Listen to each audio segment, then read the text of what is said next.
I have a feeling just right off the bat, this is going to be one of those where we need to let everybody know, don't listen to this one with your kids. Right? For real. Okay. Like all of ours, you probably should not. Yeah, yeah, but we just have to say it for a while, I guess. Anyway, so hello, we have a guest tonight. This is kind of your guest stuff, This so I'm is gonna let you introduce kind of her. both, but yes, this is Christy. Christy and I go to church together. I have gotten to watch Christy walk with the Lord and walk through really hard things and cling to the Lord, but I'm not going to tell you what because it's her story to tell. So, Christy, welcome to the We Who Were Not podcast. Thank you. It You gets are less weird. Hi. We just have to talk, and it gets less weird. I promise. it is less weird the more you do this. So one of the reasons Jessica and I talked about you is like asked you is your story is exactly the we who were not. You once were not and now you are.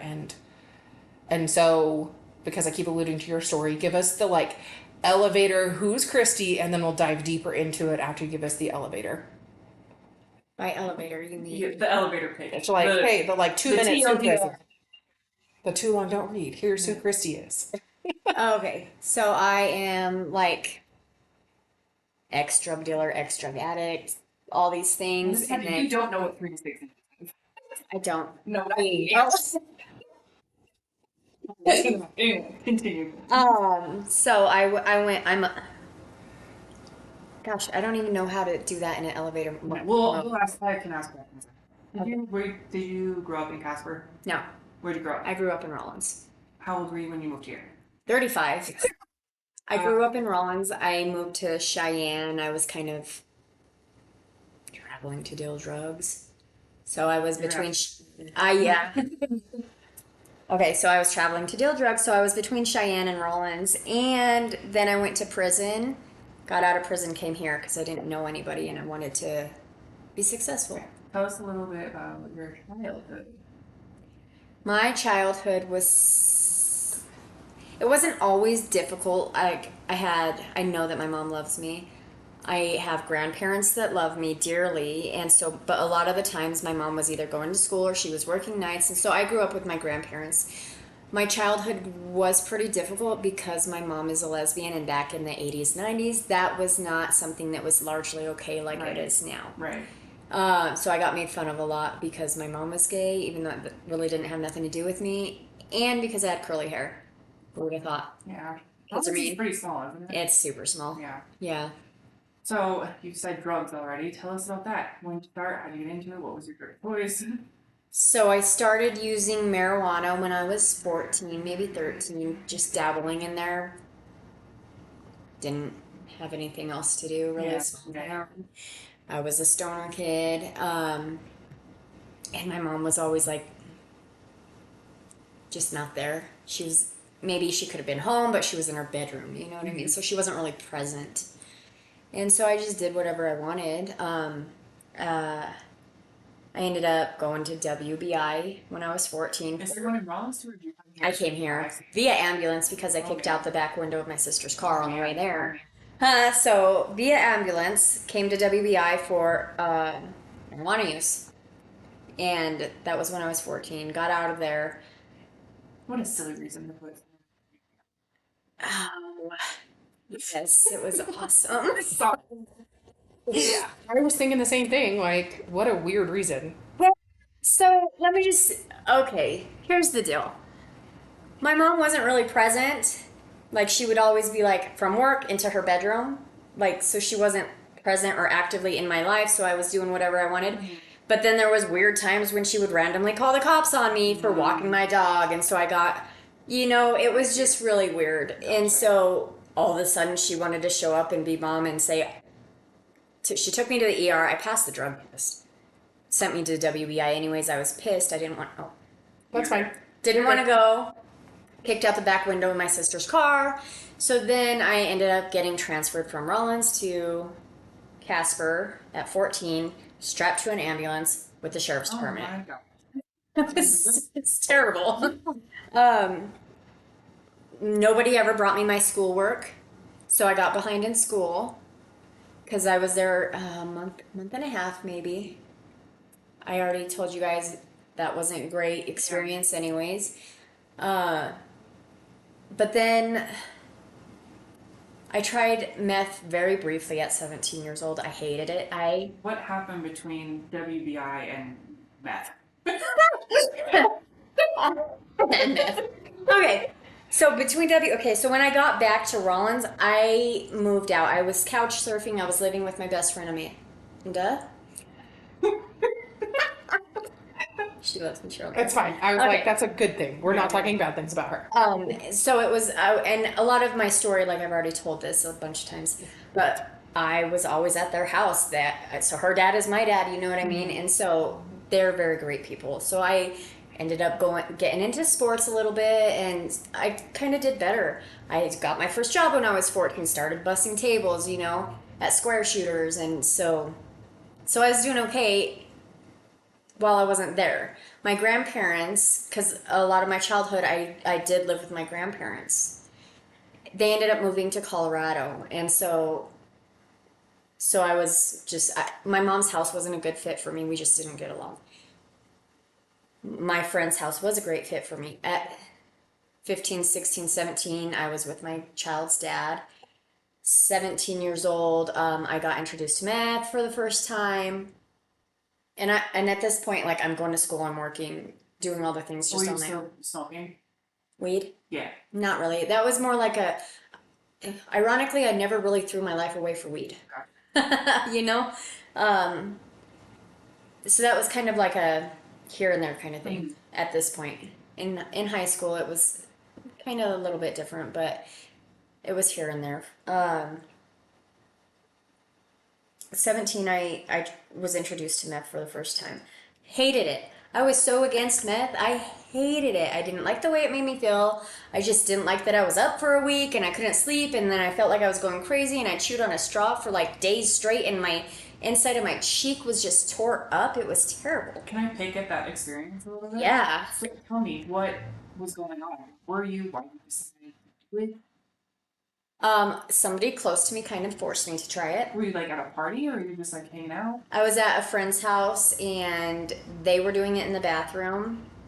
And they're like, you need to come and do this. I don't know if it was like, so I didn't tell on them or, you know, whatever. I was just there because she was chemically straightening my hair, you know? Yeah. And so somebody very close to me was like, just do it, just do it, just do it. So I did it and I hated it. Hated it. Did not like it. Didn't want anything to do with it. Nothing. And it was just so terrible. Had you done any other drugs after that, other than Just marijuana? weed. Just weed. Oh my gosh. And I thought I was really cool. You know the cloves, like black cigarette Oh. cloves. I was really cool because I did those. And I chewed tobacco already. I started chewing tobacco when I was 14. So at 17, I also end up pregnant with my first son. And I'm living with his dad. We're living together. We have our own trailer. You know, and our trailer was the party house. But it wasn't, I don't know. It wasn't, like, there wasn't drugs there. It was alcohol. And I kind of think that's kind of, it's not normal, but it is normal for teenagers to drink. Mm-hmm. Or maybe it shouldn't be normal, but it was very normal for small town Wyoming. Yeah, and rural. And back in those days, I feel like it was a lot more normalized. Absolutely. Or maybe it is now. I don't know. I don't think kids really party like we did. No. I don't think so. I think they're all in their video games. Right. Based and they're like we did some fun vibes. Yeah. Hard in the paint. Yeah. Way hard. Yeah, so our house got busted like every weekend. The cops came, hey guys, shut it down, you know, and they were pretty actually cool about it, like nobody's drinking and driving, just like that, and it was fine. And but I was pregnant. I ended up giving birth a month prior to my 18th birthday. And I was a great mom, dude. I loved being mom, and that's what I did. And I graduated high school a week later after I gave birth to my first son. I'm sorry. You're just very quiet. So we either Oh. move the mic closer to you. Yeah. Sorry. You're good. Okay, so then I gave birth to my son, and I love being mom. I graduated high school. I started going to college for nursing. Weird, right? And then, but I was also working at the daycare center in Wamsutter. I was working at it was called the Hungry Miner.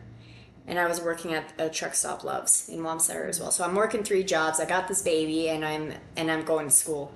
So I was really busy. And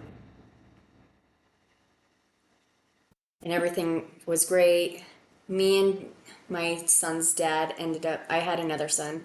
Me and his dad split up because everything was good. I didn't actually start a deep addiction until I was like 24, 25. So doing the mom thing, me and my ex split up, went our separate ways. I got with somebody else. I did have a child with that person as well.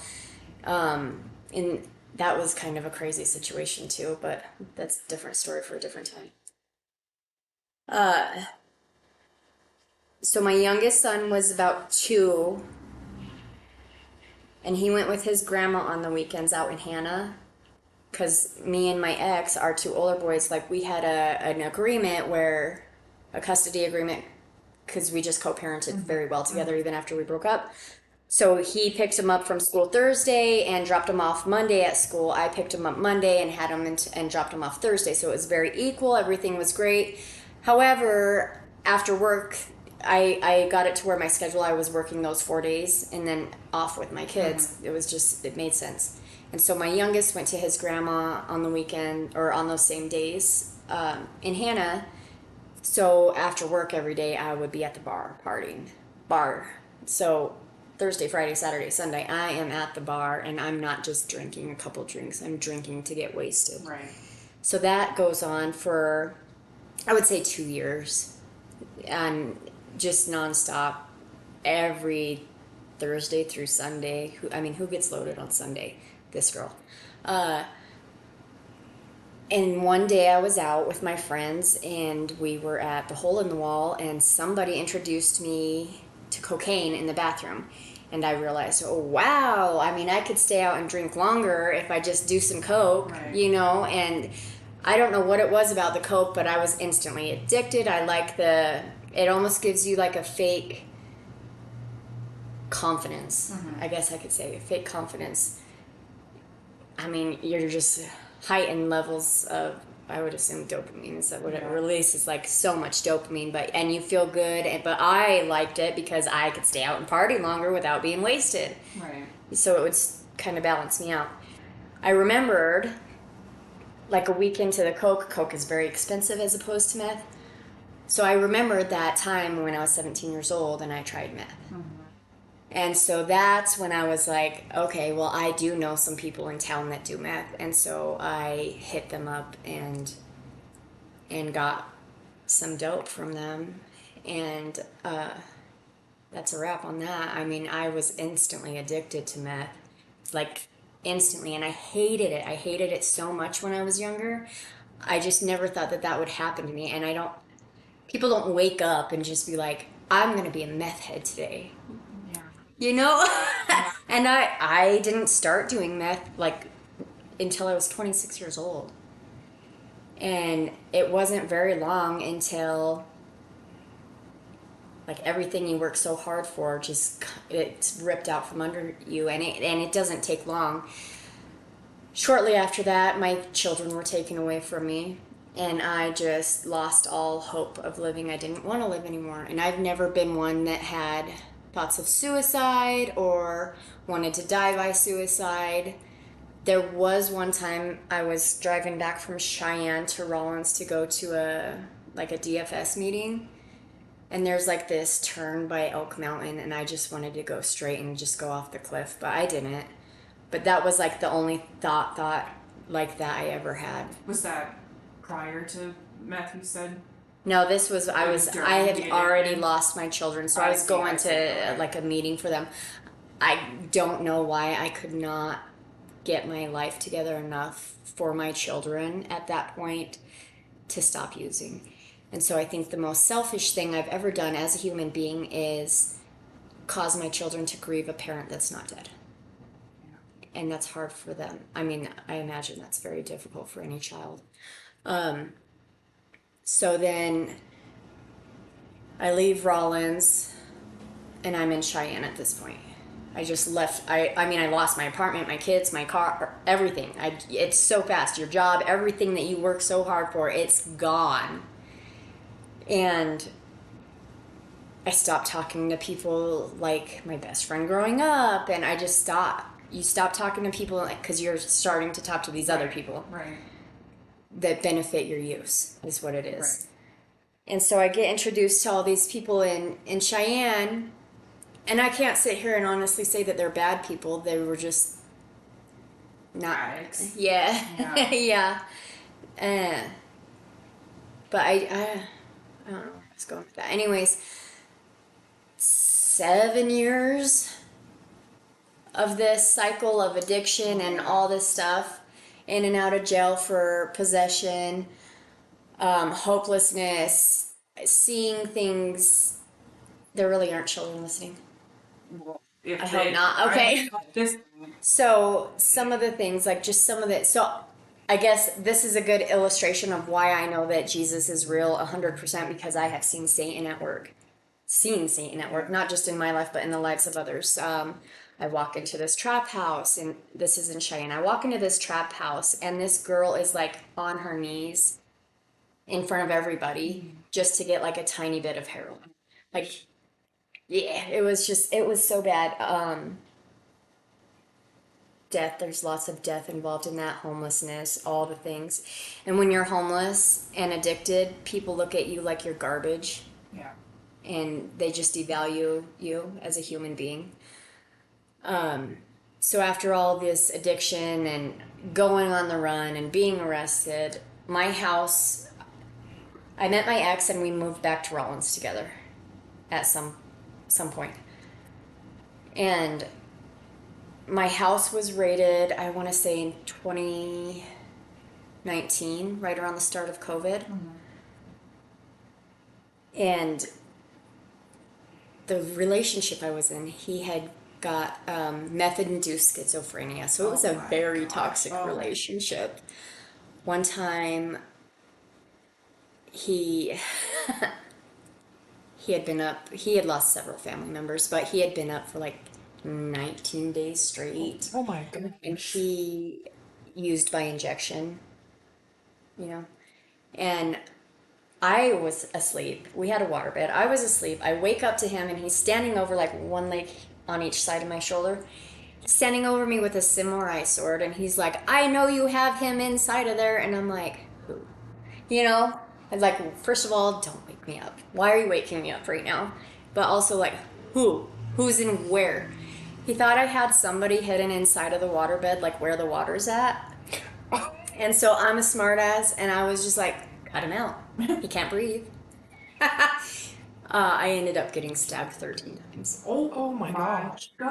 And my friend, like I have little scars. She sewed my finger back on. She just stitched me up, and I'm telling you, like, there's so many instances where I seen his eyes were black.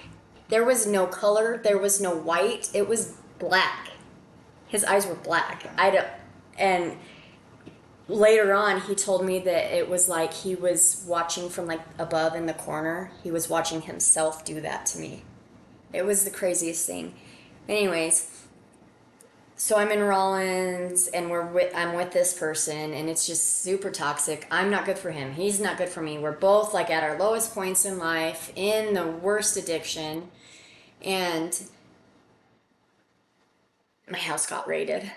And I was like, oh, kind of, how you're just like, I knew that they were watching me, like I watched them watch me.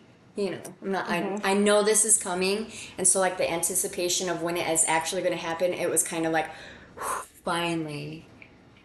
And I remember the day that it happened because I didn't have anything, but my stepdaughter, my ex, and our friend was all like just chilling in our room, and I hit my weed bong, and I kind of laid back in my bed, and I hear a knock, and I'm like, I popped up, and I'm like, that sounds like a cop knock.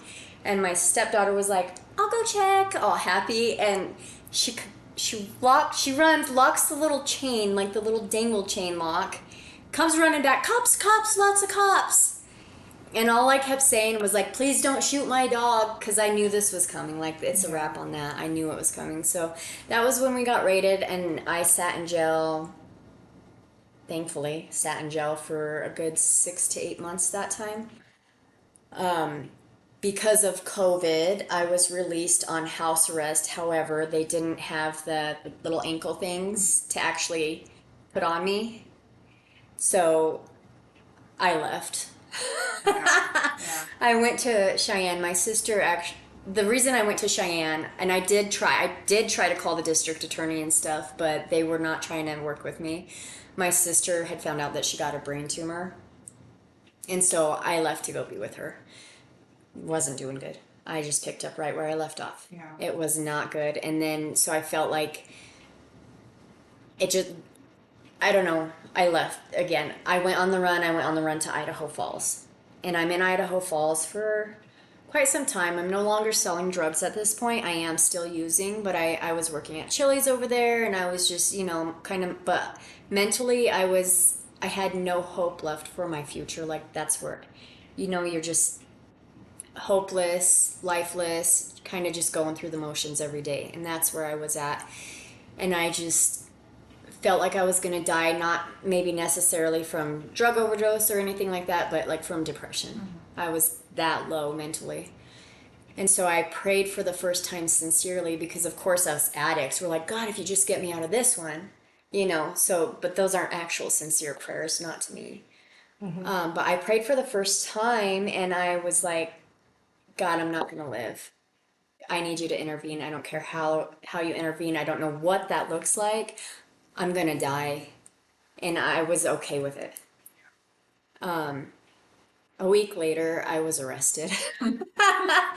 1 week later, I was arrested, and I knew I had the warrants, which are extraditable because it's felony warrants.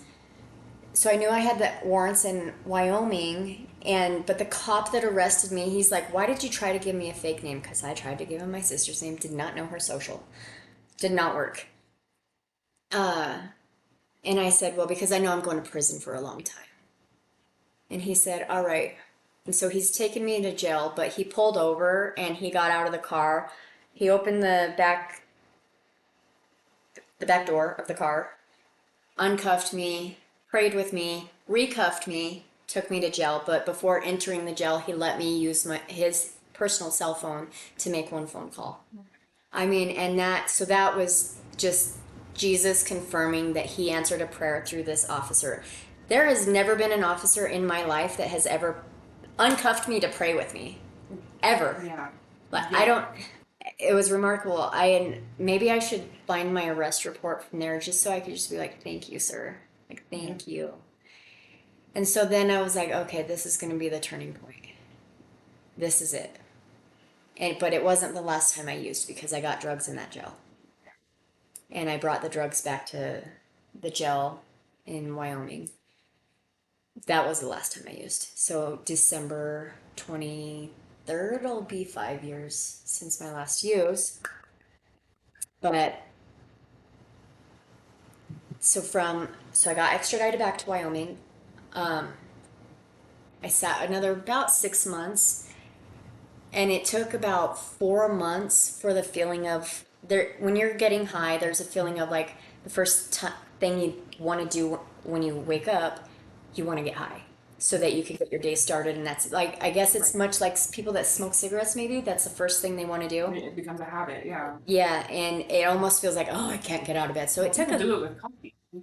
Right. Yeah. Ritual. Yeah. And so it took about 4 months for that heavy feeling of wanting to use first thing to go away, which is why I am so largely feeling like a 3-month treatment center just doesn't really cut it sometimes.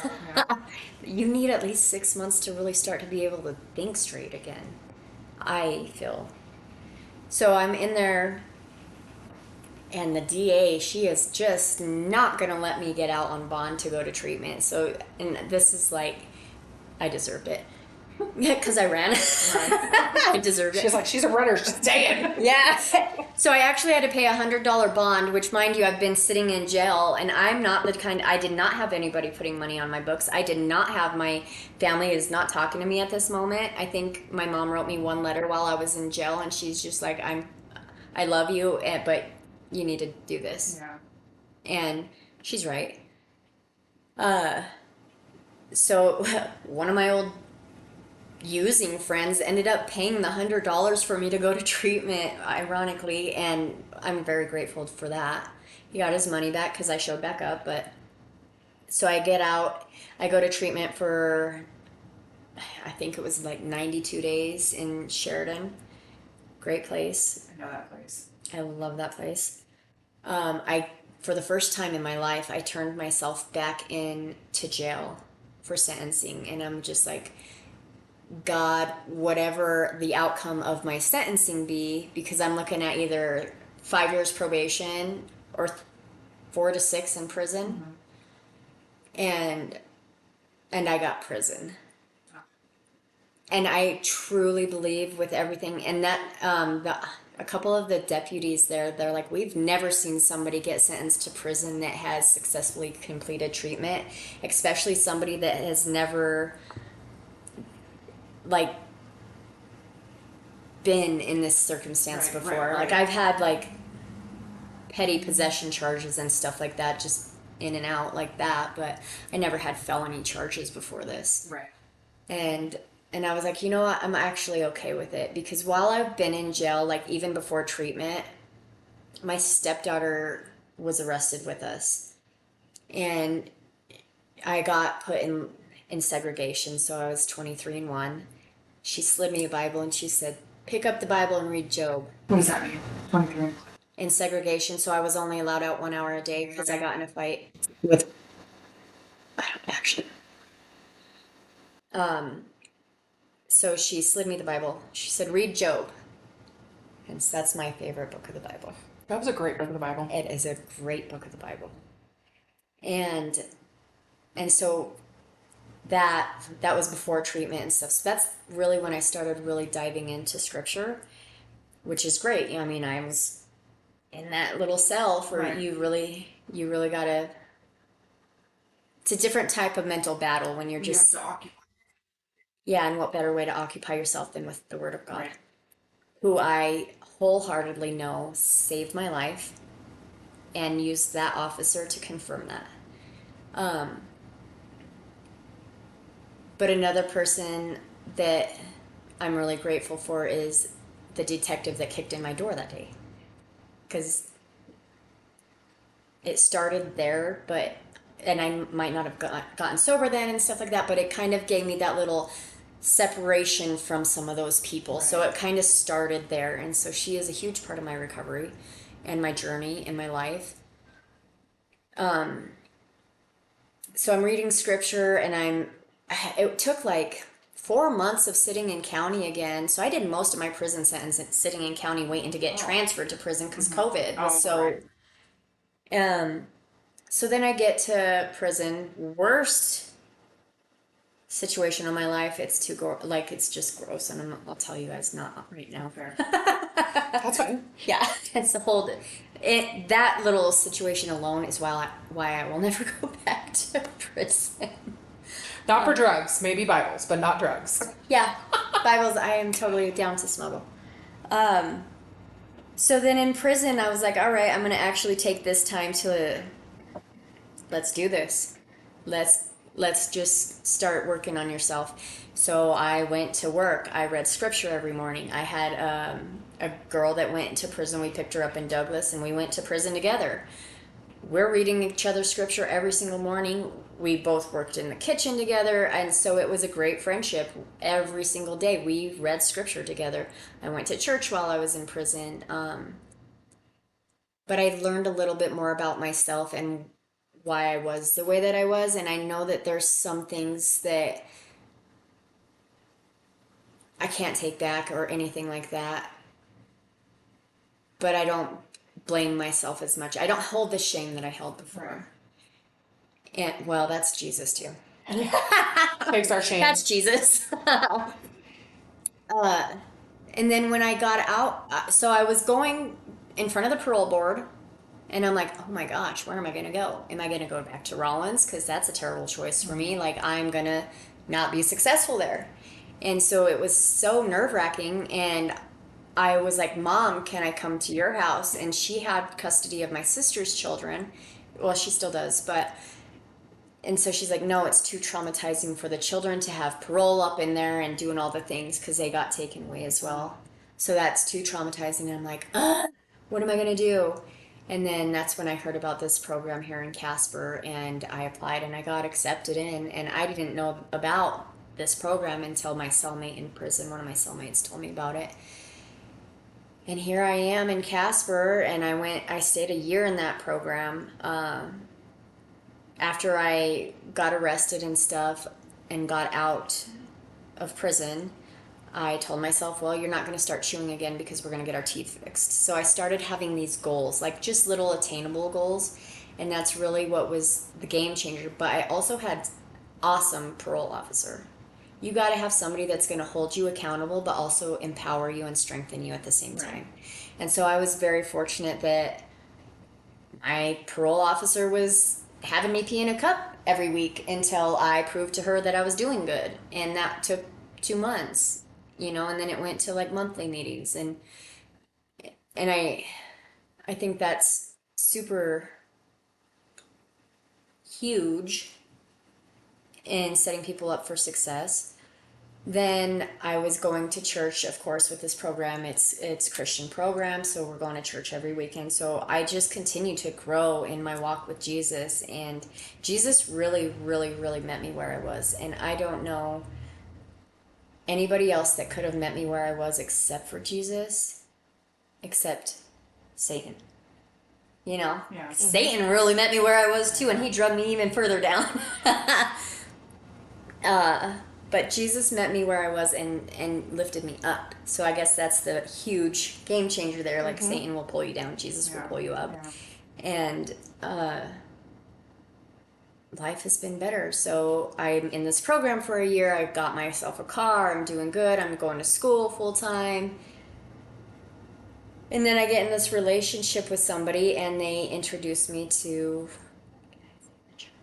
Oh, absolutely. I say it all the time. Okay. And he introduces me to the Fort, where I now have my awesome church family who only speaks life into me and continues to grow.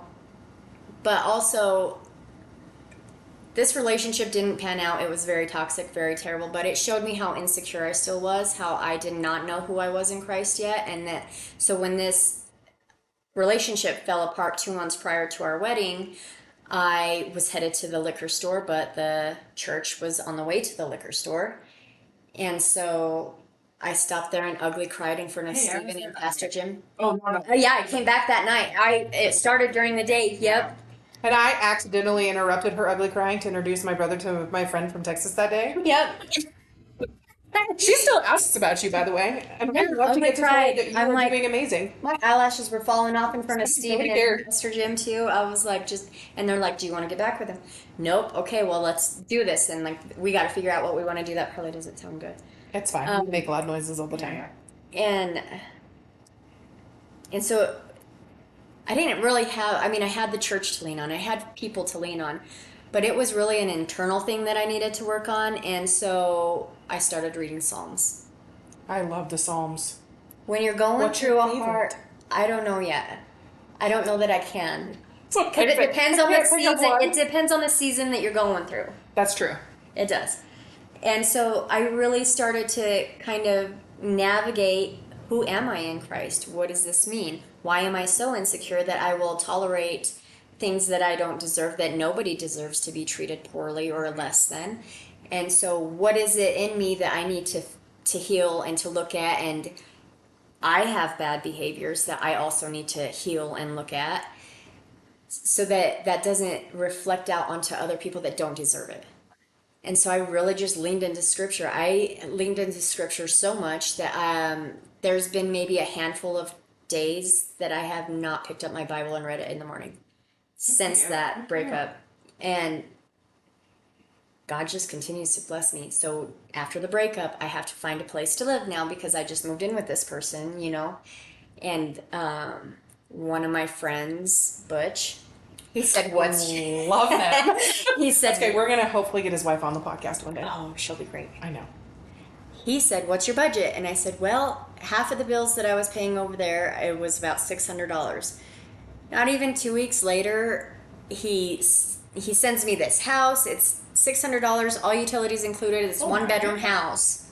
I got that, and so I'm like, okay, Lord, that doesn't happen. No. So this is like a huge blessing. I'm like, okay, Lord. So now I know I'm walking in the right way. Mm-hmm. This is the way I need to be going. And so I moved in there, and then Stephen and Jim came and blessed my home. Rescued Treasures and Interfaith helped me with $150 voucher to put beds and stuff, Yeah. in my home.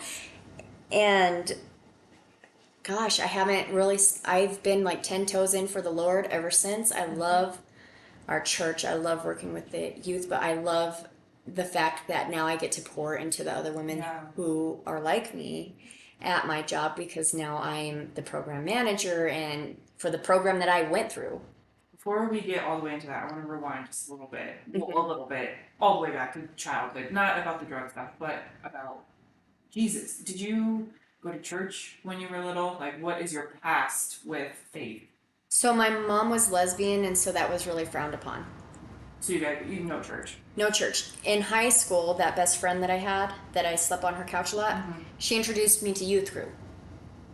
Pastor Bob Baby, VeggieTales. That's the first time I ever watched VeggieTales. VeggieTales.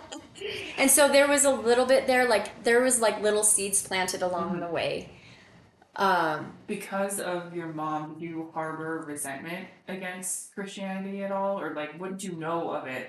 No, I thought that it was crazy that she was lesbian because, like, I didn't like any of the women that she brought around us. They treated us very, very poorly. That's why we had to sneak cans of tuna Oh my gosh. and stuff when I was younger. So me and my sister were hungry. She would sneak us cans of tuna one time. This is a funny story. This actually happened in Casper. One time, because my mom was in college here. One time she was hosting this party and they all had like steaks and like crab legs and stuff like that. And me and my sister didn't eat. So her and her friends were downstairs in her room, except one of them, I had a nickname for her, but it's not nice, so I'm not going to say it. Okay. Anyway, she stayed upstairs, and me and my sister were like hiding behind a recliner because we were like waiting to go and get some tuna. I don't know why we liked tuna so much now. I still do. Weird. But she farted and it was so loud. Like, Gave you away. I laughed so hard. Oh my gosh, we got in trouble. So funny, but yeah, so it wasn't good experiences. It's not my cup of tea. To each their own. It's just not my cup of tea. I'm just laying a foundation for the faith stuff. So then you were with a friend and did you go to youth group? I did. We did for. I don't know if I stopped before Bob Faby left, but he ended up moving, and there was just you know how like you could just tell that somebody is made to preach the word of God. And he was one of those people, and I think he's in Billings or something now. But then it just didn't happen again until not really, really, really until jail. Have you always considered yourself a Christian? No, When did that start? In jail? no. So the only people that would come in and do Bible study with us in jail were the Mennonites, maybe. I don't know. But I can't say that I agreed with everything that they agree I with. didn't even know we had Mennonites in the Mennonite community here. In Rollins. In Wyoming at all. I didn't know there were Mennonites in Wyoming. I don't know if they were Mennonites or I don't know what they were. Anyways, but they were very kind ladies, and so we read the Bible together. It wasn't until I got to the VOA in Sheridan that I really was like, okay, I need to learn this. Gotcha. Like, tell me more. And they did. And then I kept hearing, like, you know how you kind of have like a spiritual awakening? I could never script you or like spit you a Bible scripture or Bible verse and tell you where it came from. But I kept hearing I could do all things through Christ who strengthens strengthens me. And that was everywhere. And then they asked, like, what is this scripture? And I'm like, I can do all things through Christ who strengthens me. And I'm like, where did that come from? Like, did I just say that? And I was right. So it was just, it's just all these weird things that aren't really weird. It's just God showing up and showing out like God does. Yeah. And it could be in the smallest way, and it could be in the biggest way. I've experienced both. I feel truly blessed. I feel blessed that I'm alive today because there are several times that I should be dead, and I also feel blessed that I'm not still sitting in prison. Do you want to talk about your job? Yes. Okay. Because it's not my job, it's my calling, and Gotcha. I love what I do. I am the program manager for the program that I went through coming out of prison. It's a transitional living program. And I'm not program coordinator, I'm the program coordinator. So I get to work with women coming out of incarceration, addiction, homelessness, and I get to help them become self-sufficient, but I also get to pour into them the way that there's several people that poured into me along the way. It's not just one person that's like, oh, they changed my life. No, it's a collective amount of people, from the detective that kicked in my door to the cop that prayed with me, the people at the VOA, the people at Carbon County Detention Center, the deputies that I still go and visit now. Like, now I get to go in on the other end. Yeah. And I get to do that with these women, and then I get to bring them and I get to introduce them to you ladies, and then you ladies get to pour into them, and it's just it's when you see them start to love themselves. It's not just a job. Right. Like, when you get to see that, that's not a job. That's like so much more. So how long have you been doing that? I started off as a peer specialist a little over a year ago. And then in the last 6 months, I became the program coordinator. So I would say about a year and a half. Gotcha. And you sound very passionate about recovery methods and how we treat addicts. So, Because addicts are people. Yes. From your perspective, you're gonna have to. You always just sit there and observe. She's on. Jump in at some point. But from your perspective, what is our biggest failure when it comes to addicts? Stigmas. And I'm not saying that addicts are easy to deal with or handle or anything. Like, we have bad behaviors. We're addicted. Right. At some point, that addiction doesn't become a choice. It's like not a choice. Right. I don't know how to explain that, but it just doesn't become a choice anymore. Well, I think if people, even people who never have done drugs, if they think about it enough, they could relate, because we're all addicted to something. Social media. How many hours do you spend scrolling? Sugar. Yeah. Yeah. At some point, it's not. I was addicted to sex for a very long time as well. Ooh. Yeah. Jesus convicted me on that. Yeah. Very hard. You remember that? I do. Yeah. I was glad to walk with you as you wrestled through that one and you obeyed. Yeah. It was hard, but you did it. I did. It was I'm like, oh, I do that. That's gotta go. That's Amber, I'm over here funny. doing this. That's gotta go too. Scripture says. You can tell Christy reads her Bible because her life changes. Yeah. And I become Like, so right convicted there. on stuff. Yeah. I'm just like, oh, gotta stop doing that. It's bad too. And it doesn't just say it one time. It Right. here. I'm like, Amber, it just keeps going. Like, it says it this many times, so it's gotta be like, I gotta stop. I don't know how to stop, but I'm gonna just stop. I just thought within the last few days, social media, I don't even remember what the post was, but I like reading through comments, and I saw someone in the comments asking why do so many addicts come to Jesus? And then the response was because they hit rock bottom, and it's like, No, I met Satan. I met Satan. I know that Satan is real. I met him. In whatever form you want that to look like, the guy stabbing me, the blacked out eyes, the destruction and devastation. right, addicts experience the extremes of Uh-huh. the corrupt spiritual side of They. I have it's another more real. story I could even tell you on this. It's more real to people who use, I think, and on purpose. Drugs thin the veil. Let's hear the story. Give me the So story. I'm homeless in Loveland, doing drugs, dealing drugs, all the things in Loveland. Beautiful, beautiful place to be. Favorite place to be homeless. They have a whole new community over there, and it's awesome.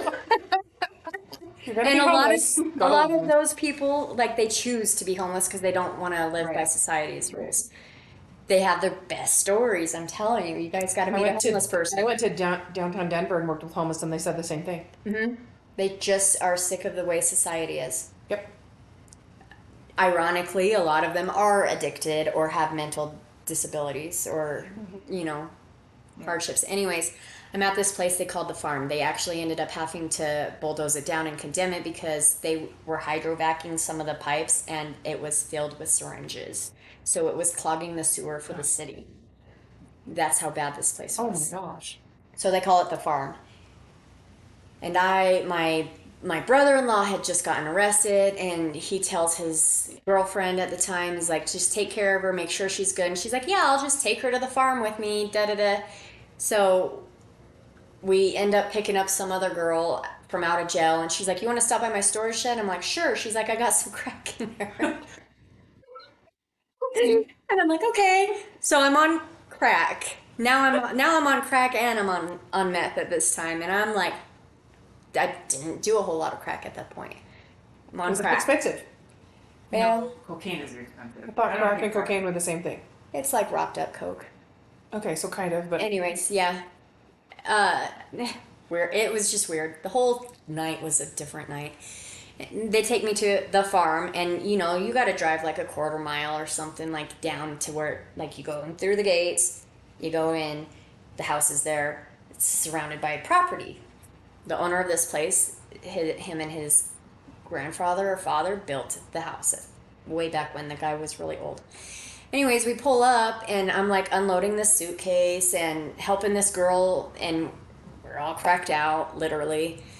And so we pull up, and I put the suitcases in the house. This guy starts, like, with drills, boarding up the windows from the outside. 2x4s. He's like drilling the 2x4s onto the windows from the outside. And I'm like, okay, that's weird. Blow it off, whatever. He's probably high too. And then there was, those old plastic white chairs that, like, back in the day, I don't know that they make them anymore. Anyways, there was one of those chairs, and he said, don't sit in that chair. That's the chair we kill people on. And I'm like, I'm out. Oh my Come on, crackhead, let's go. Like, we're going. And so so it's just, and then another time, I don't know how come I went back to this place, but I did. So I left that time, and it was like a month or two later, I end up back at this place. That person that told me that is, I ended up finding, like, his paperwork laying around, and I don't know how he's not in prison, because he had a sexual predator for like 17 children. oh my gosh. goodness. So how do you anyways, that's a whole nother thing. I found that, and I was like, who's this? Where is this person at? Why is this person here? He ended up being gone or whatever. They ran him off. But next thing you know, I'm like looking out the window all doo-doo-doo, all high, and like this cult comes out of the bushes. A cult? A cult. Like, they're wearing black cloaks and everything, and I'm like, am I just really this high? Or it's like, are you guys seeing this too? And so it's just, and then that, like, I just remember, like, one guy was like looking kind of down, but his eyes were looking up, so, and it was the evilest thing. And so, like, there's another instance, like, that is Satan. Satan's looking at me right now. I got to go. Yeah. Back to Cheyenne I went for a while, because that was freaky, dude. It was just creepy stuff like that. Like, how do you live like that? And just, that was my normal for 7 years. What is wrong here? And so our addicts, here, you can only imagine, like, what weird stuff is going on. Like, we just don't really know. But now I'm like, I love working with the women who are coming out of situations like that, but this is why I'm so passionate about the youth. Okay, because we're failing our youth, because our youth are growing up around this, and that's normalized now. And they walk down the street and they see the addicted and the homeless and the hurting, and a lot of their parents are addicted and hurting and not taking care of them the way that they should be, and so they're already kind of meeting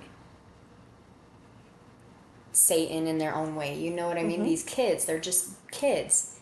And so I'm so passionate about the youth because let's do preventative care. Let's not wait until they're outside of prison. Why are we sending them to juvenile detention centers where they can learn to be better criminals? Because that's what you learn there. I have heard so many more stories about juvenile detention centers. And so writing my thesis right now on that. That's my homework I have tonight, and I'm stoked. I love that you're stoked to do homework because it's something you're passionate about. Our youth matters. Oh, What are you yeah. going to school for? Social work. Social work. I would like to end up being a Christian counselor someday. I mean, I know somebody. I know, she's great. And yes, but we'll see what happens because I've also been just playing around with the idea of buying my 5 acres. And instead of sending our youth to detention centers, like, let's let them cultivate the land. Right. Let's let them learn how to take care of farm animals. Right. And let's love them. Healthy structure. Yes. Yeah. Success rates on stuff like that, I believe, are higher. I'll get you the stats in another episode. It makes perfect sense to me. Yeah. I mean, it's the youth thing. Amber and I we've said it a lot. I talk about it with so many people. It boggles my mind that our town can't figure it out. And let me just tell you, like, y'all ain't gangbangers. That's not what I meant though, exactly. I see these things pop up and they're targeted at helping youth, and they very rarely succeed. Right. I don't understand why. First of all, they're probably not Christ-led. Well, yes. Yeah, that's true. That is You probably a big one. have to have Jesus in your life. I have to have Jesus in my life to even get through the week, or I'm just not doing it. I mean, like, I'm on both sides of the spectrum most of the time. I need Jesus, but Jesus is going to bless something that's going to lead people to Christ. Period.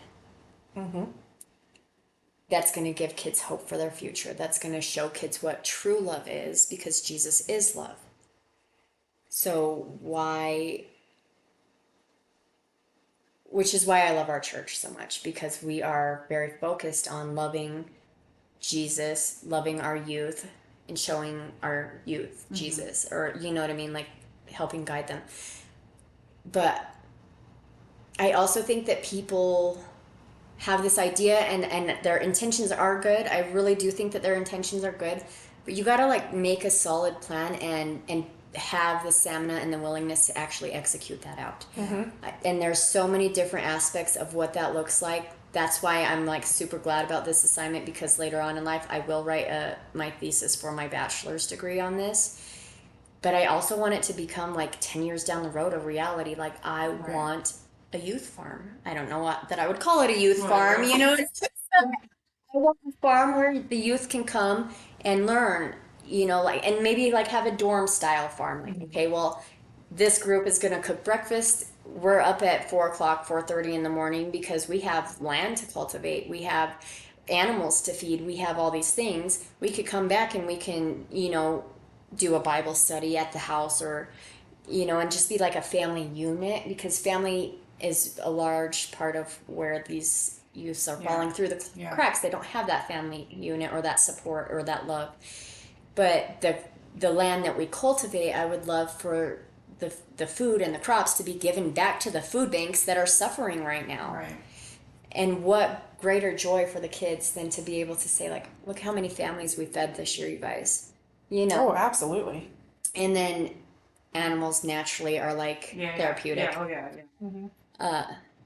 But also, so just having all those aspects, the family lifestyle, the brother and sisterhood of it, working the land together, like learning hard work and responsibility is huge. You you can't shame somebody into being better. No. It doesn't work like that. You just can't do it. Please. And I'm not trying to go negative. I just think it's important to about the spectrum of things. Uh-huh. What is, in your view, the church, not the Fort Church, the church in general, the church's biggest failure when it comes to addicts? And not society, but the church specifically. I suppose it would determine like what church and stuff, because I think that a lot of people who call themselves Christians judge more than they should. And not that I have also been guilty of that, you know. Well, we're all human. Yeah. Yeah. But I think a lot of people are like, "Oh, well, I'm better than you." Yeah. Well, you're not, because that could happen to anybody. Right. Yeah. Just saying. Yeah. Actually, we're all equal. Jesus made us that way. Right.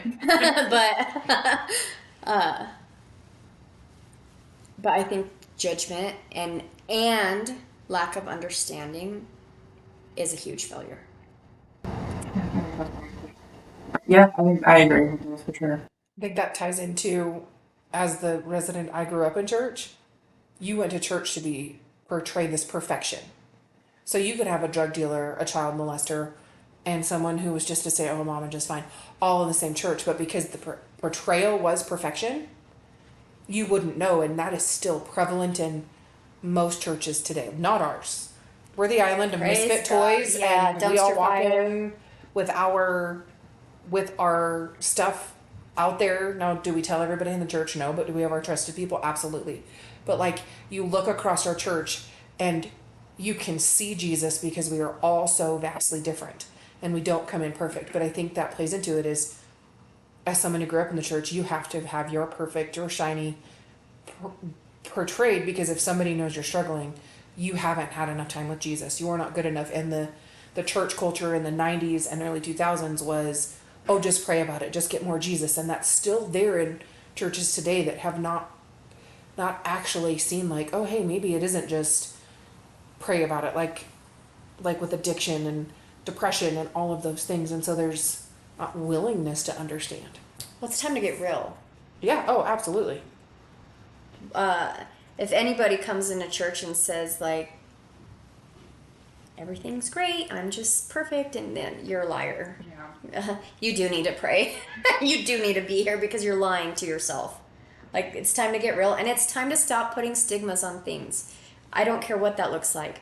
We need to start talking about things so that we can heal and talk about things and make it like comfortable. Like, oh, okay, let's address these things. Let's talk about these. Let's hold each other accountable. Let's do these things, because that's what's going to make a successful and a trusting community where you don't feel judged.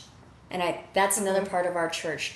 I got up on stage and told everybody knows my story. Everybody knows my story. Watch I Facebook was like, "How you doing today, Christy?" Well, I need to be here because I'm not doing great. But then there's days you walk in and you know what? It's been a hard week, but I'm really good. Yeah. Or like school's been a lot, but I'm good. Yeah. Like it's back and forth. It's not always life's a dumpster fire. No, because life is. I live a life today that is way better than I could have ever hoped or thought or prayed for. And I'm not there's stopping scripture here. about that, right? Yes, I do. Ask, think, dream, or imagine. Yep. And I'm living that, and my life is proof of that. And anybody that knows me and knows my life today as opposed to 5 years ago, 6 years ago, 7 years ago, my oldest son, so we didn't speak for 7 years because I was addicted. When we finally did speak, he was like, "Mom, I know that addiction had you, but I know that you're doing good now, and I'm so grateful for that, and so I'm just really proud of you." He told me he was proud of me, and I'm like, the grace you just showed me is just unbelievable. So I don't know that I could have showed somebody that same grace. Amber and I have been talking a lot about intimacy and vulnerability. And I know a lot of current addicts, and I know a lot of people in recovery. And most of the people I know in recovery they have intimacy issues and vulnerability issues, obviously, but in ways it seems like it's easier for them to be vulnerable with the world around them, especially if they're Christians. Does that resonate with you at all? So because of my past, I am huge on transparency. Huge on transparency. Yeah, most of the addicts I've ever met are. Because yeah, you're like a little Satan. You're like steal, kill, and destroy. That's the addict. You know, you in a lot of, and that's not really anybody. I can't say anybody. So my intention was not to hurt people or harm people, but that's what I did. Right. That was not my intention. But so it's so very, and honesty and transparency, two different things. Yeah. I will be upfront and transparent about anything that I have ever done in my past because I want people to know who I was, but I also want them to see who I am. I am not those things that I've done in the past. I am not that person. But I don't want to portray myself as that I've never done anything wrong in my life. No, like I am who I am today because of those things. Right. And I don't know, transparency is so important to me because that leads to a trust. Yes. I think a question to cut to the heart of what I'm trying to wrestle through it in my brain here. What is it about experiencing addiction, specifically with drugs, that makes quote unquote better Christians? Like, I'm using that in the way that the people I know in recovery, like I know people who have gone to the Highland Park program. I think it's a fantastic program. Well, there's one guy specifically,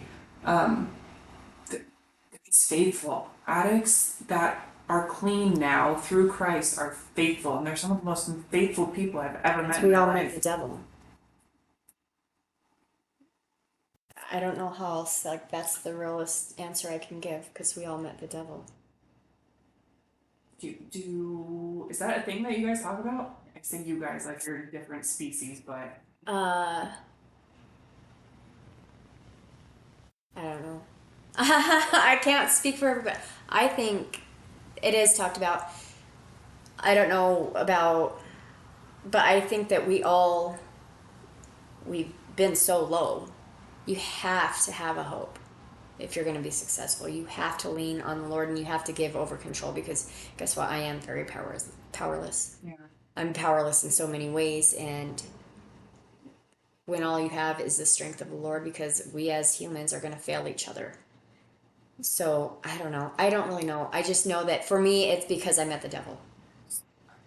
But I guess why I wanted to dig into that is, what do you think people who have not experienced addiction, how can they achieve the same level of understanding or the same, like, what do addicts have that people who aren't addicted, like, what are we missing in a way?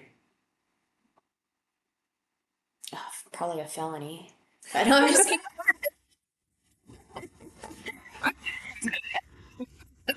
Felony or two. I don't think that you guys are missing anything. Just I think that sometimes people, because there's people that can drink every night and not be an alcoholic. They can stop. They have a beer when they get home from work. But I think for some people, there's like a switch flipped in our brains and we're addicted. I don't think that we have something that you guys don't, except a huge understanding of what it is to be low. But people who haven't experienced addiction have experienced other traumas and other setbacks and other things that, so my trauma is no more than your trauma. Our trauma, it's not like a comparison. It's not say dick measuring contest, but that's all. I mean, it's not a who's his worst contest. No, like, it's what might be like a terrible trauma for me might not be as terrible for you, or vice versa. So it's not, and so I think that everybody has their own levels of trauma or setbacks or negative things that happen, because there are valleys, and we all will suffer at some point or another. But the life in addiction, it's just a different world. It's a different world. I don't know if you open yourself up to like more spiritual realm because you're up for so many days, or your brain is not functioning, or the chemicals in there are just different. But I do believe that, why do you think they call, like, liquor store spirits, Right. you know? So I do think that there's a spiritual realm to everything that we do. And so I think that that's part of it. And I think that when you're altering your mind, that you're allowing or inviting, even when you're having sex before marriage, you're inviting those kind of demons. And there's just different levels of things. And I think that heightens when you're high or when you're not sober minded. And maybe that's why scripture is so clear about being of sober mind.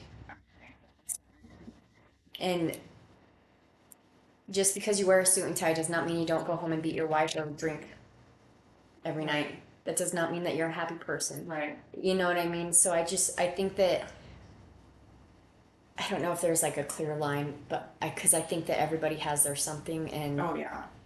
addicts is just more widespread because it's a huge mass thing right now. And people put stigmas on things like depression or ADHD or domestic violence or we got to stop stigmatizing everything and try to be understanding is what we got to do, like as a people. As maybe stop kicking people while they're down and ask, not like giving a hand out but a hand up would maybe help, but I don't know.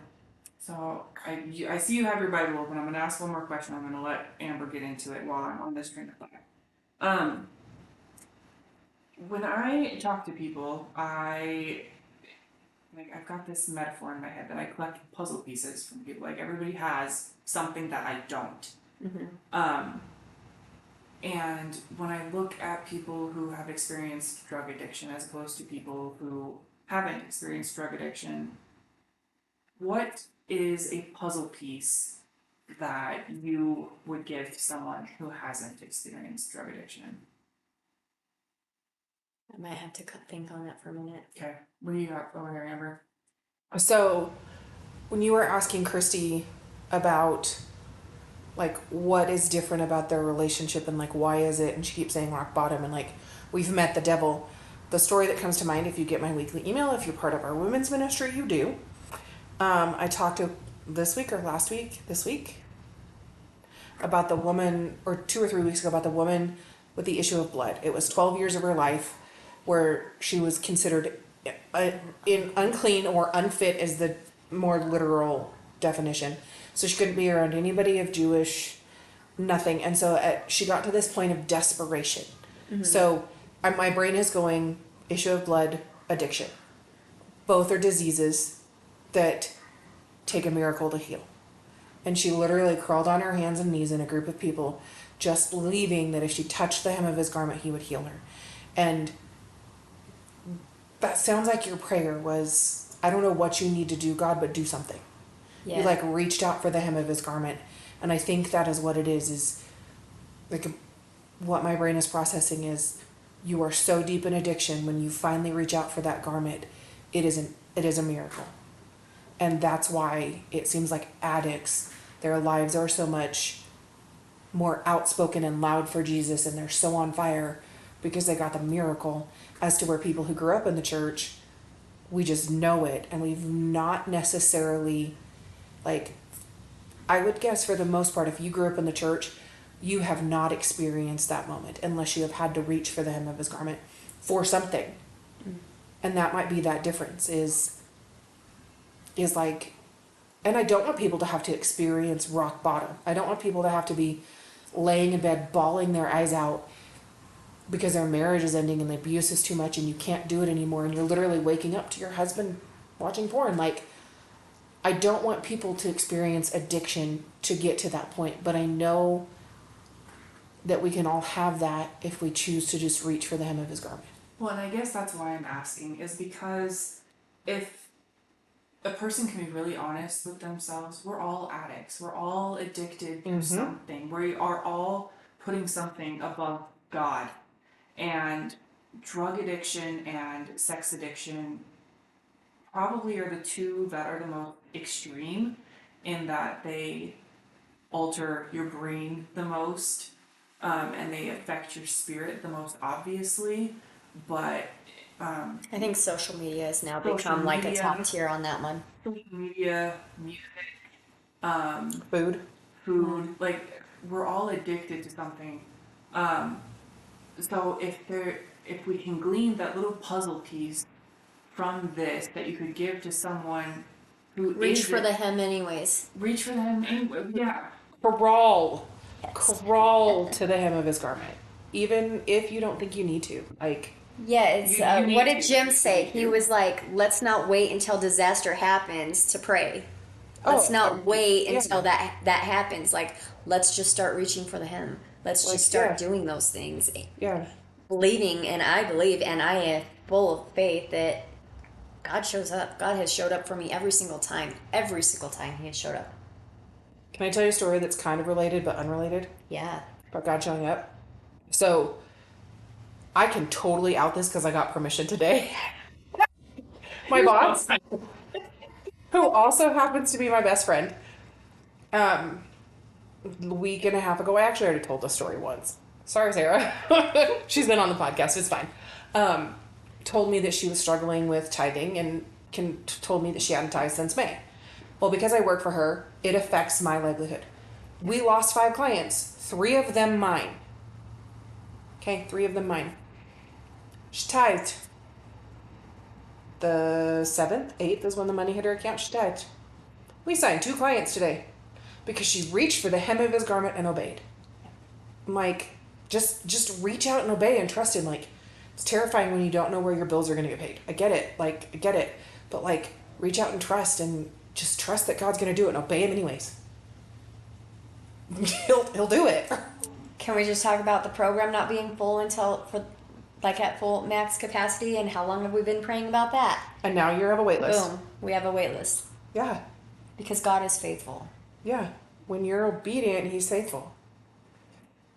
And I'm preaching that to myself because there's some things he's asking me to be obedient on.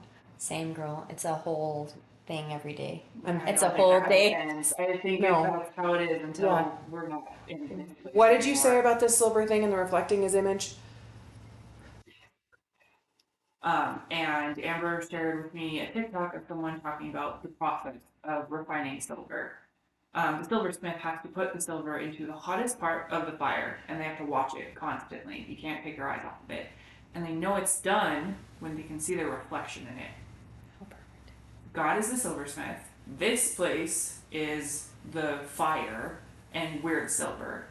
And as she was talking about that and some other things that were going on around the time, I started wondering if that moment that, if God's the silversmith, the moment that he sees us in the silver and he's pulling us out of it is when we're standing before him. Oh, that's beautiful. Which means that this place, it's boot camp. We're in boot camp here in a big way. Like We're recruiting. Yeah. Mm-hmm. Well, that, and you don't, the refining never ends. the refining never ends. The conviction never ends. There's always something that you've got going on that you're not doing up to God's standards. Mm-hmm. And I guess that's why I wanted to dig in on drug addiction. When you're, I have a little bit of experience with drugs, but that's not my vice. But it is so intense and so obvious that there's something going on that I think the people around that look at it and they're like, well, that's not me. I'm okay because that's not me. But the truth is, everybody's an addict. You know what's crazy about that, though, is that the drug addiction part is bad, but like the mental part of the drug addiction, like the shame, the guilt, that you're just. I beat myself up Yeah. way more than Oh, yeah. anybody else Oh, yeah. would ever beat me up, and so how does that make somebody else different just because we choose drugs to Right. numb that? Right. When someone else is just using social media to numb it, Or it might not. or sex. It might not look as extreme. Alcohol or food. Yeah, it might not look as extreme as picking up a meth pipe, but that's almost worse because it's having this subtle corrupting effect on your life, and you think you're okay because at least you're not. At least it's not meth. At least it's not that. My sister and I have a joke back and forth as we struggle. Well, my sister, sorry, Kel, love you. She has experience with meth. Like she has an addiction story. So now, like, we'll just talk about. I had coffee today. Or I had this silly thing today that I shouldn't have, and to give each other grace. It's just a joke between us. It's like, well, at least it's not meth. Yeah. Like, it can always be worse, but at the same time, that can be a really dangerous mindset to take on. Like, just because it's not as extreme as that doesn't mean it's not hurting you in a similar way. Oh, we have jokes about that too. Like, how hard did you hustle for that bag? Let's get it and hustle for your sobriety too. You know, I mean, but like That's different. that's a great way to put it, though. Yeah. I had a conversation with somebody 6 months ago, and she was talking about how at family Christmas or Thanksgiving, her brother-in-law's downed a bottle of wine each, and she's like, "It's fine, it's just one bottle," and I was like, "Would you like one? That's an addiction." Because she was like, "Oh, it's fine, it's occasional." I'm like, "That's an addiction." One, I said, "What would you do if I sat here with a whole pie and I ate a whole entire pie in one sitting? You would look at me like I was addicted to food and I was nuts." Like drinking has become this acceptable. Drinking and eating have become the acceptable. My brain glitched. Addictions that nobody wants to talk about because it's socially acceptable to drink and you eat at every party and It's legal. It's legal and Yeah, we all have vices, and and porn's in on that too yeah, because it's legal to watch porn. I don't think it should be, but whatever. yeah, different story for a different time. Yeah. Different conversation for a different time. I don't. We're not very good at seeing ourselves in one another.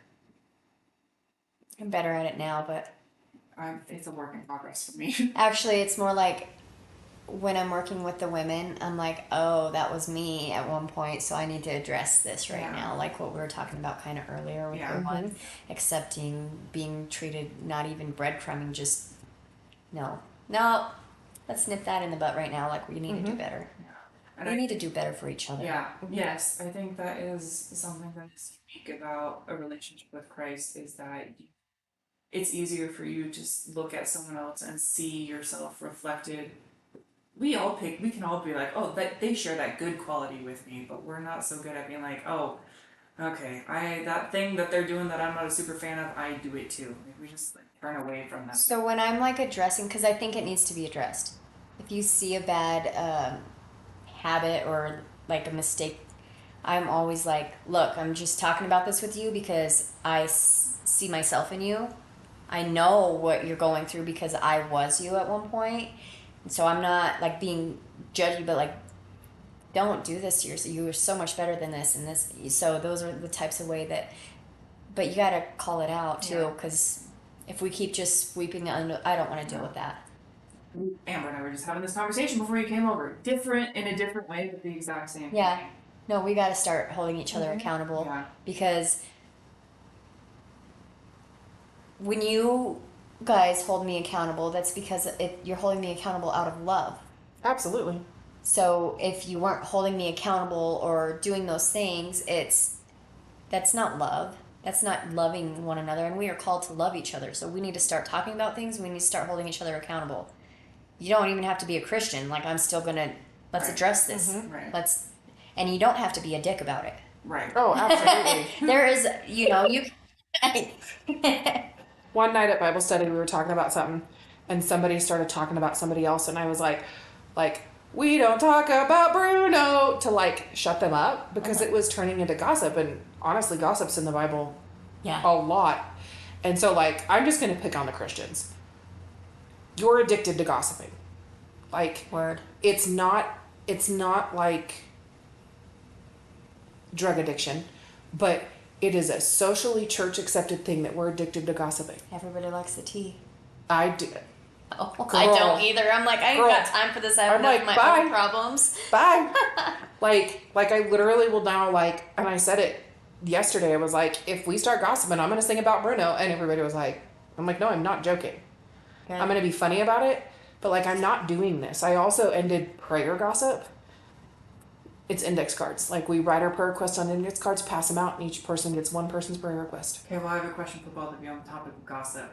Because I am fascinated by people. So I like hearing the tea, but it's because I'm fascinated by humans. So what's the line? So are they talking about themselves or is it like me today, who shared some things with you, Jessica. Well, so you know me like, well enough now to know that I'll pick at anything. I right, want but all like the details of everything. But like, but not because I like the drama, just because I like collecting data about humans. It helps me understand the world better and your situation or that situation. Huh? She's an alien.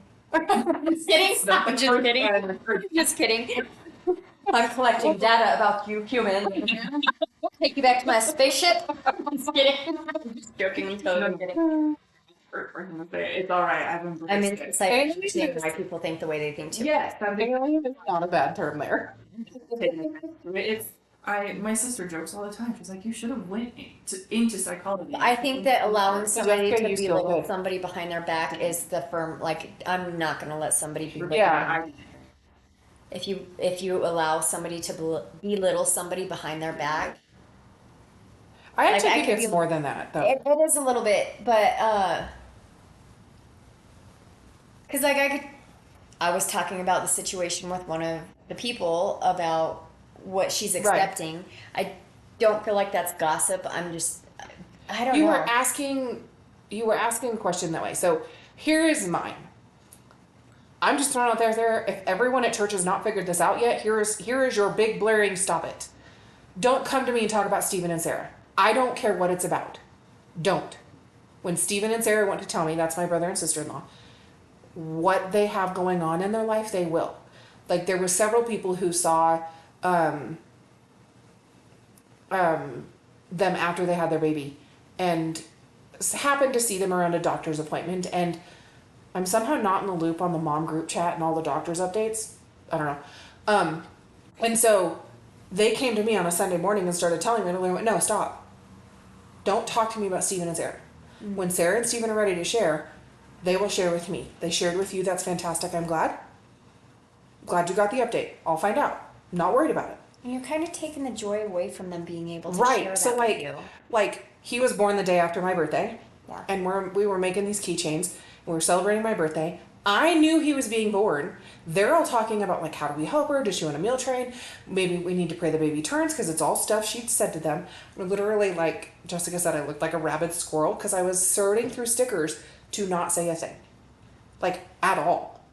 And so like I won't say things about them to people, and so that's my level of it, is don't come to me about it. You come to me with struggles and you need prayer, and it's like you can be a confidant and I'm a trusted person for you. That's different. But if you're just coming to me to talk about somebody, I'm out. Right. Yeah. Sorry. Now everybody at church is going to listen to this. They're going to hear me say, "Stop talking to me about Stephen and Sarah." Well, I mean, it is what it is. Yeah. Which but is also fine. like, don't talk about anybody anyways. Yeah, it's not that hard. Isn't that one of our like covenant principles? Yes. Yes. It's one of the very first ones. I maybe need to read that pamphlet again, but I mean, you knew it was on the list. It was on the list. Yeah. I only know because I'm very direct and transparent, and so I'm like, let's just be very honest here. Like, if I have a problem with you, I'm going to come to you. I will not say something behind your back that I will not say to your face. Yep. But I'm also not going to just sit there and start, oh, well, I said it to her face, so I'm going to go tell 10 other people. No. Right. We need to talk about this and resolve this because we're not 10. Right. And that's also how the Bible tells us as Christians to resolve it. Yeah. It's we need to have a conversation and leave it right there. Yep. It is what it is. I mean, it should be. That's how easy it should be, but unfortunately it's not, because like when people used to like disagree, they'd go out in the backyard, fight, handshake after, done.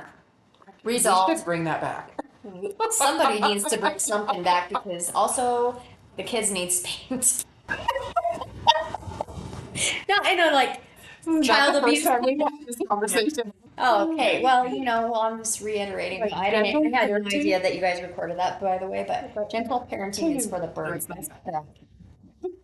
I was not a gentle child. Gentle parenting would not have worked on me. I wasn't gentle parented. Oh, well, I guess I wasn't really parented at all. Yes, but so. And hence, all those things happen. As a mom, Mm-hmm. where do you stand with your kids now? My oldest and I talk every day. Well, we like Snapchat. We have a streak going on. It's almost 2 years streak. Yeah. I'll take it. Yeah. My middle child, he has reached out kind of third party, like, tell my mom if there's anything that she wants to tell me that she could tell me through you. And I'm like, well, tell him I love him and da da da da, you know? And so we actually, my middle child and I haven't actually like had a conversation yet. And I have to learn patience there because I messed up. I pray about it every day. So keep that in prayer that is reunified. But then my youngest son and I talk all the time too. I mean, and it's great Look at what the Lord has done. all the time. I could tell you probably something every day that the Lord does for not just for me, but like in the lives around me. I'm just like, oh, right on, Jesus. 'Cause you're looking for over it. here. And you're seeking it and you're seeking Him. He shows up and shows out all the time. It's crazy. Yeah. People just get so wrapped up in the world that they don't notice. Well, and we experienced dark black colored pops. Yeah, the light really shines bright like a diamond, like my gray hair shines bright. Whatever, your gray hair is beautiful. Oh, I'm gonna dye it. Oh, please. I can't even see it. We could have a gray hair contest and I would win. My hair's getting darker. That's not what I'm saying. I I'm love getting that. dark hair. But look at what the Lord is restoring. Like, I think, keep thinking about He will restore what the locust has eaten, what Satan has taken, what the enemy has destroyed. Look at what he did for Job. First book Yeah. of the Bible I ever read, and look at what Job, but man, talk about a man of faith.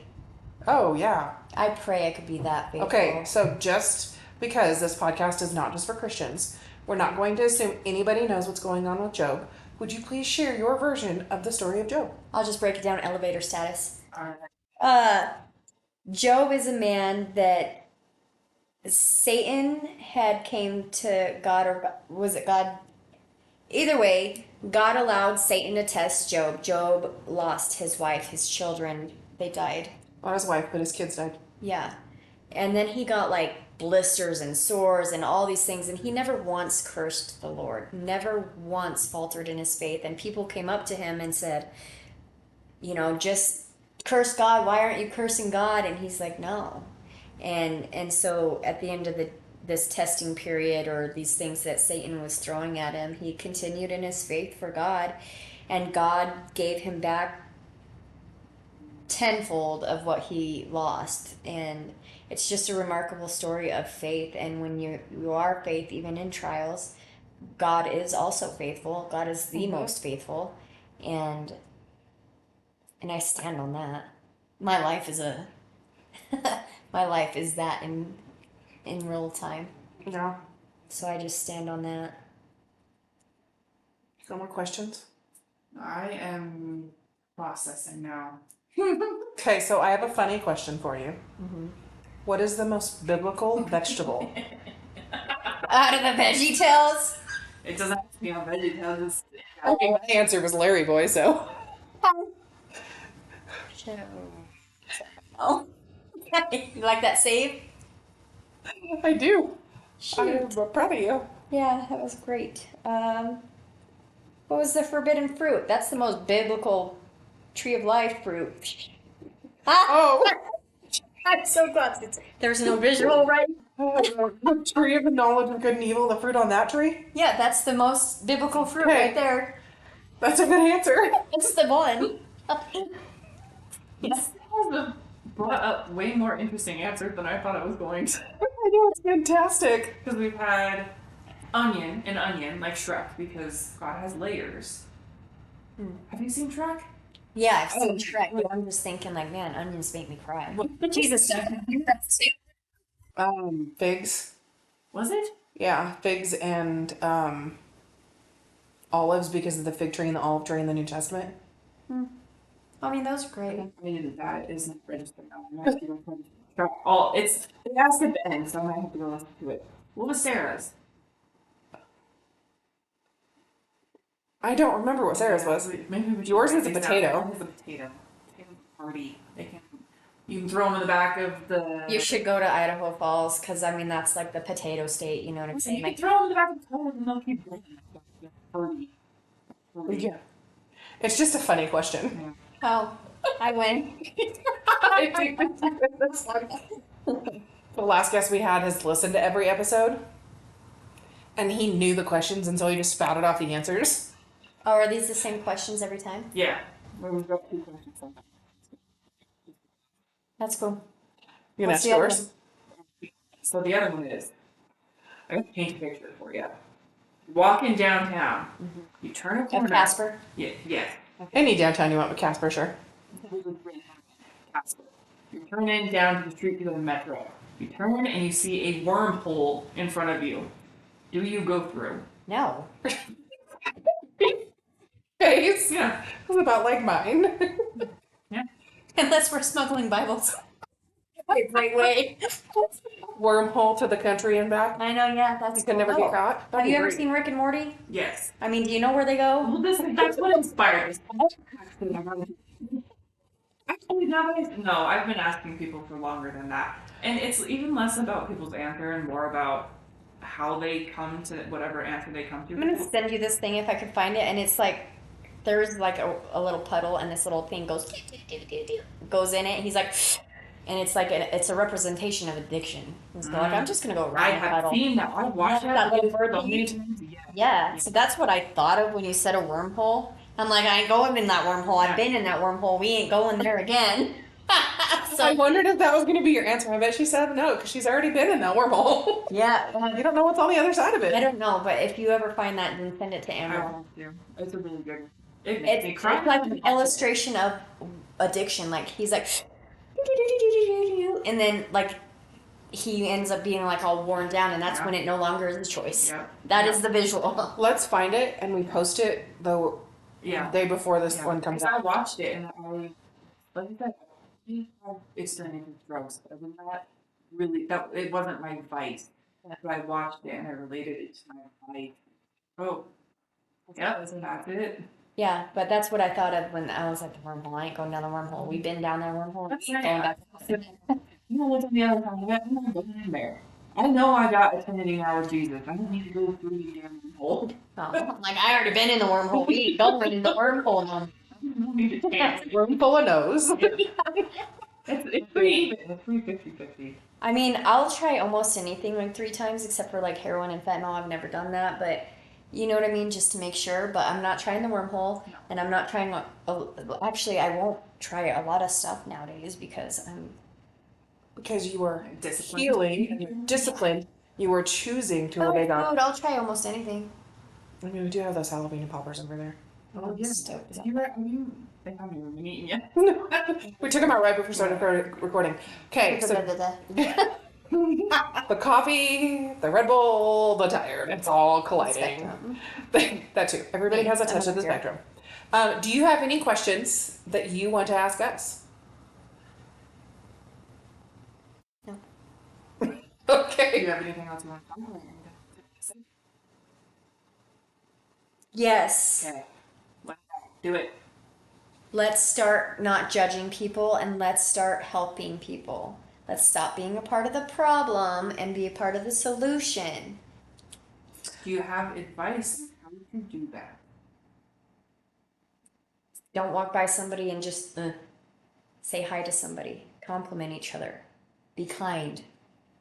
So if someone wanted to get involved in more than just being kind and like not ignoring our homeless population downtown, like say they're already doing those things but they want to do more and get involved, how would you say they could go about finding a way to do that?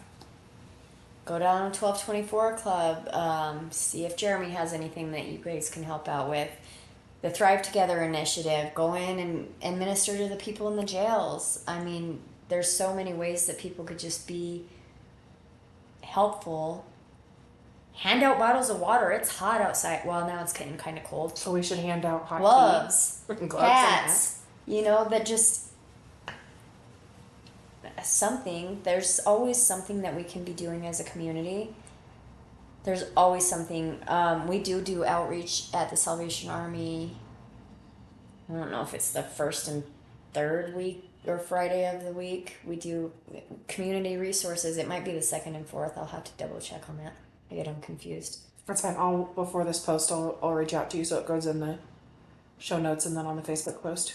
Yeah. Because if more people come get involved, Yeah, more people there's can like get help. community action comes, CWCC comes, Natrona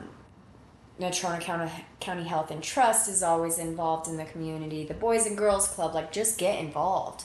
Get involved with different churches. I don't know why that churches have to be like at a battle. It's again, don't it's get not me started on this it's one. not a That's a dick conversation measuring we can contest. have. We need to Yeah. come together in Christ, not divide in Christ. That's you know, and I mean, I understand like if our church or if somebody's church isn't preaching the gospel. If they don't believe the gospel is true, then maybe we. But like, if we all believe Jesus is the way, the truth, and the life, and the only way to the Father, Period. then why are we fighting over who does what and how we do it and why we do it? And Fill our seats. Let's not. and then like, why can't we like all just work together to like one church really good at food pantry? Let's all go. That's where your heart is. There's where you go. One church really good at addiction recovery. There's where your heart is. You go. Instead of every church having to do everything. It's also a good way to bridge the gap of Yeah. where we're letting people down, and that's with like we're partnering with CWCC. They have the crisis unit. They have trauma informed parenting classes. They have the residential treatments. They have medicated detox now. They're going to Riverton and reaching out to other communities like that. Like Wow. we're partnering. It's just partnering with each other to provide a resource instead of everybody separately doing their own resources. Like, let's work together Yeah. collectively in any aspect. I don't care if that's homelessness. Like, what can we do for the rescue mission to help them be more successful, to help them reach more people? What can we do? There's always something that we can be doing.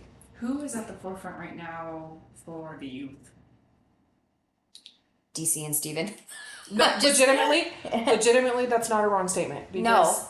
that's DC's whole entire job. DC's heart and soul is in the Oh, youth. 100%. And then Steven, like, Again, his heart and soul is in the youth. his heart and soul is so many places. But, Yeah. like, he comes alongside DC, and then, like, I know that there's the Blue Heart Collaborative that's trying to be, like, taking off, and I don't know where it's at because I haven't talked to DC in a while, but, like, if more of us who are high J's and high admin and high OCD people could come alongside the dreamers and the front man like DC, we could get something taken off, but that's a Are hard they thing to do. With the Boys and Girls Club, or like what is their DC works for the Boys and Girls Club, I see. but Blue Heart Initiative is a separate nonprofit That he's the founder of. that he's the founder. And Yeah. I do believe that it was largely started because of all the youth violence, like the stabbing at the Yes, it was. and The shootings at the personnel. DC's specialty is he knows about gang life, so he is recognizing that from Vegas over here, and so like let's nip this in the bud. Yeah. Yeah. I'm telling all these youth right now, you are not gangbangers, guys. But also parents, why are we letting our kids have guns? Why are we not locking our guns up and being responsible? Why are we not teaching our kids about the dangers of our weapons? And if we Yeah. are, what can we do differently to really make it sink in? A lot of that is social media has dehumanized the value of a human life. Yeah. Oh yeah, that's evidenced over the last 2 weeks. Mhm. Like absolutely. So I think if your heart is youth, reach out to me and I will get you in contact with DC. If your heart is addiction and you want to come alongside women walking out of, Reach out to DC on Facebook too. well, yeah, but if they don't know who DC is, like, Right. Yeah. but if your heart is addiction and you want to see people, men and women, I'm gonna say, call Highland Park and get involved in Cell Recovery. Call the Salvation Army and ask, call CWCC, call the VOA in Yeah. Sheridan, call yeah, White Buffalo Recovery. like, and if you don't know where the list is, I bet somebody at the Salvation Army could get it to you. Let's talk about mental health too. Like, what can we do to better assist things like WBI so that they can improve, or Oh, yeah. how can we do this better? Because you know what I think that there is a need for that I've noticed, and it is So our facility isn't a medical model, Okay. the Salvation Army. CWCC does have inpatient treatment, but it's like the starting point. Some of the people that come from WBI struggle is like they need like a permanent housing, but like that has staff. So Yeah, they but it's nurses and medical staff. almost and like a counselors. nursing care type or nursing home, Yeah. but maybe like different What a level of recovery. convenience. Or they have a place in Cheyenne, and I think it's called Lincoln Manor or something like that. They do have, so because some people they're just not able to remember to take their medication on time and stuff like that. They do need psychiatric care, and so and the Iris Clubhouse, if you do have disabilities and stuff, Iris Clubhouse is a great resource here in Casper.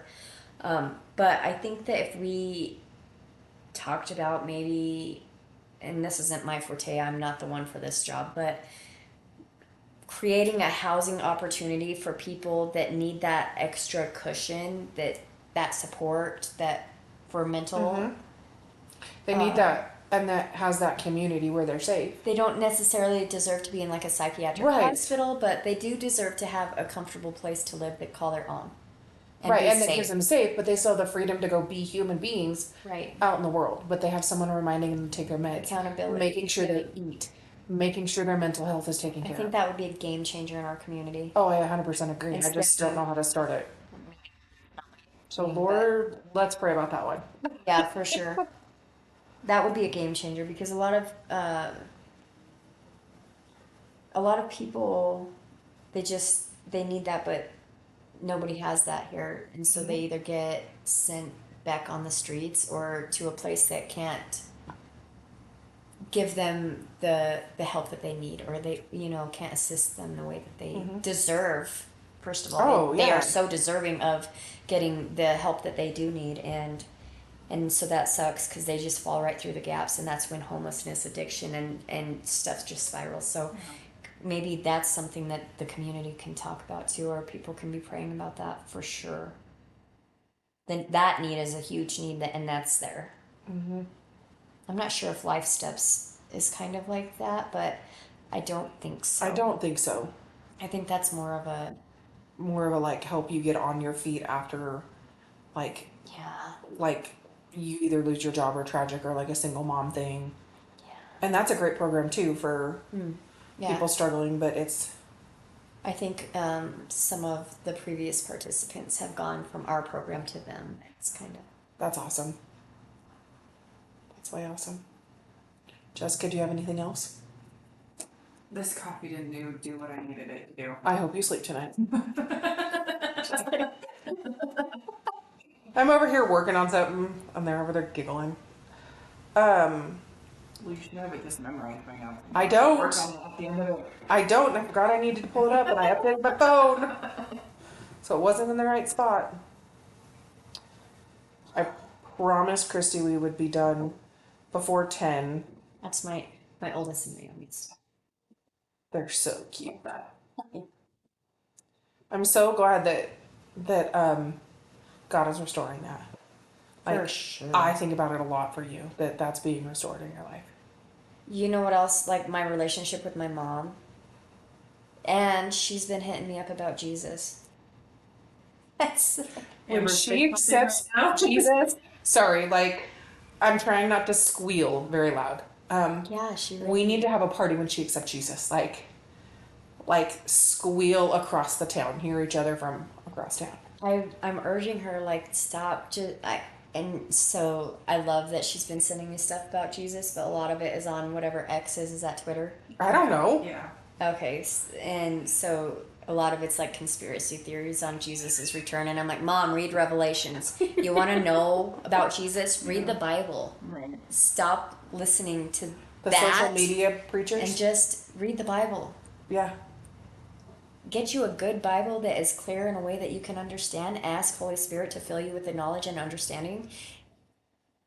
Read the Bible. Read the Bible. Period.